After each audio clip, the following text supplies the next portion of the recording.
मेरा नाम डॉक्टर अर्जुन सबरवाल है और आज मैं बात करूंगा pregnancy and chronic kidney disease के बारे में। ये बहुत पेशेंट्स मुझसे पूछते हैं कि क्या मैं प्रेग्नेंट हो सकती हूँ या can I start a family if I have chronic kidney disease. This is a very valid question and I am going to answer this for you today. To answer this question हमें पहले ये समझना चाहिए कि pregnancy में normally क्या होता है। नॉर्मली कई फिजियोलॉजिकल चेंजेस या बॉडी में चेंजेस होते हैं जब कोई प्रेग्नेंट होता है। पहला, आपका blood flow to the kidneys significantly बढ़ जाता है।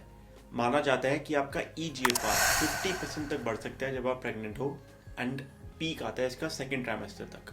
इसका रीज़न यही है कि फीटस की ग्रोथ के लिए न्यूट्रिशन ज़्यादा चाहिए होता है, ब्लड फ्लो ज़्यादा चाहिए होता है एंड बॉडी नेचुरली अडेप्ट करती है इस सिचुएशन में।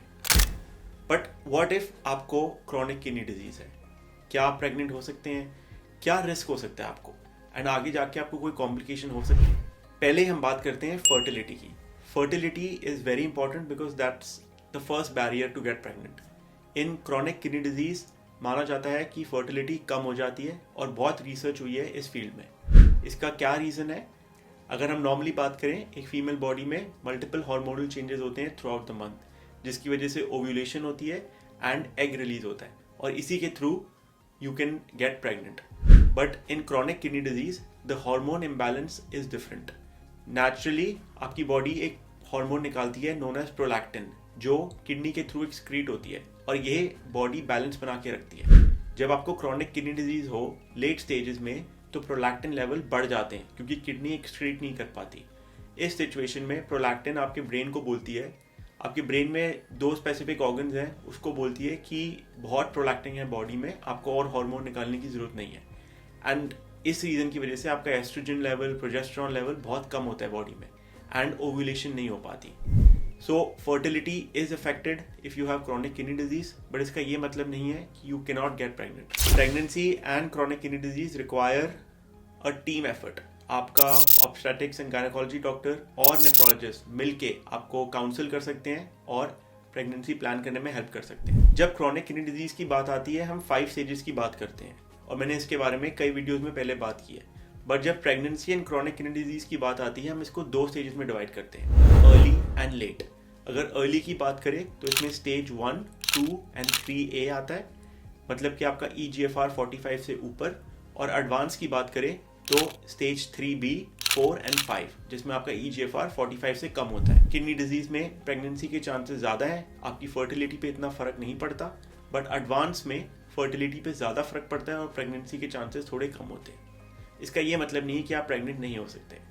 अगर हम डायलिसिस पेशेंट्स की बात करें तो कई केसेस में उनको मेंस्ट्रुअल साइकिल्स नहीं आते, जो मंथली साइकिल्स होते हैं वो रुक जाते हैं एंड ओव्यूलेशन भी बहुत कम हो जाती है। However, there have been cases जहाँ पे dialysis patients have also gotten pregnant. So, I would never say never. अब अगर हम रिस्क की बात करें तो रूल ऑफ 3 फॉलो किया जाता है। अगर आपका सीरम क्रिएटिनिन 1.5 से ज़्यादा है, अगर आपको हाई ब्लड प्रेशर है और अगर आपको प्रोटीन लीक है किडनी में, तो रिस्क ऑफ प्रेगनेंसी बढ़ जाता है। अगेन, अर्ली और एडवांस स्टेजेस में रिस्क अलग होता है, बट क्या रिस्क हो सकता है पेशेंट्स को? बोथ मदर एंड बेबी को रिस्क हो सकता है। अगर हम मदर के रिस्क के बारे में बात करें तो 2 मेन चीज़ें होती हैं। एक होता है प्रीक्लैम्सिया, जिसमें ब्लड प्रेशर बहुत ज़्यादा बढ़ जाता है और एक तरीके से ये एक मेडिकल इमरजेंसी है जिसमें delivery remains the only option. दूसरी चीज़ है प्रोग्रेशन ऑफ किडनी डिजीज़।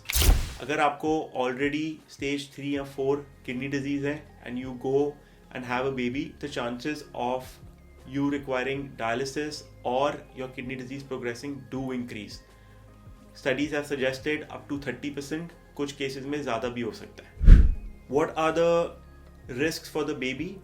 इसमें भी 2 चीज़ें आती हैं। एक तो लो बर्थ वेट। स्टडीज़ ने दिखाई है कि अगर आपको क्रॉनिक किडनी डिजीज़ है and you plan a pregnancy, there are chances in advance chronic kidney disease that the baby's birth weight can be lower than normal.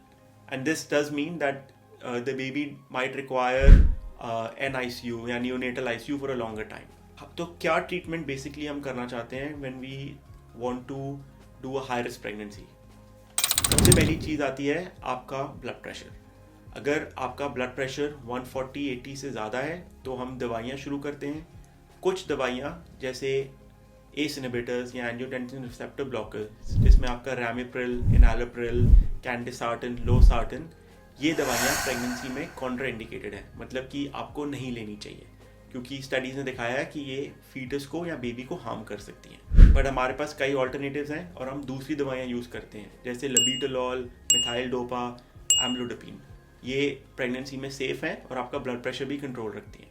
बहुत ज़रूरी है कि आप अपना ब्लड प्रेशर कंट्रोल रखें, स्पेशली अगर आपको किडनी डिजीज़ है और आप प्रेग्नेंट हैं। दूसरी चीज़ जब आती है प्रेगनेंसी के बारे में, is about dialysis.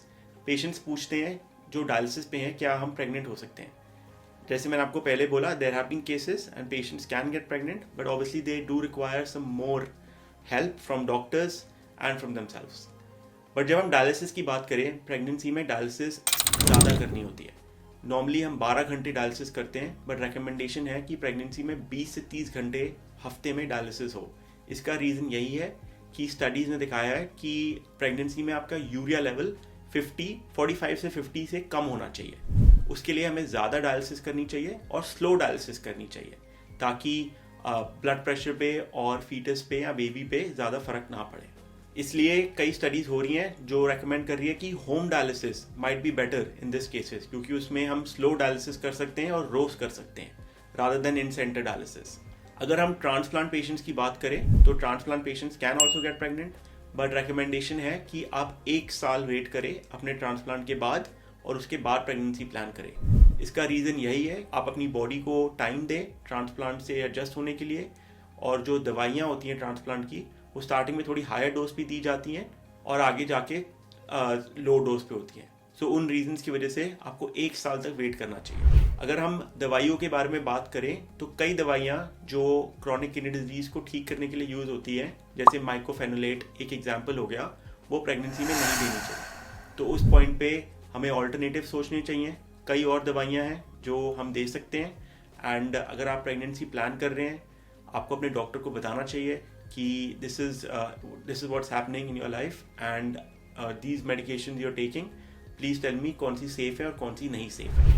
So finally I just want to say that pregnancy is possible in chronic kidney disease, but it does require a team effort. Team में आप भी इन्वॉल्व हैं, आपके ऑब्स्टेटिक्स एंड गायनेकोलॉजिस्ट भी involve हैं और एक nephrologist भी इन्वॉल्व है। आपको रेगुलरली फॉलोअप करना चाहिए इन दोनों के साथ, और अपने ब्लड टेस्ट और अपना ब्लड प्रेशर कंट्रोल में रखना चाहिए। होपफुली आपको ये वीडियो अच्छी लगी हो। Make sure you hit the like button and subscribe, and see you next time.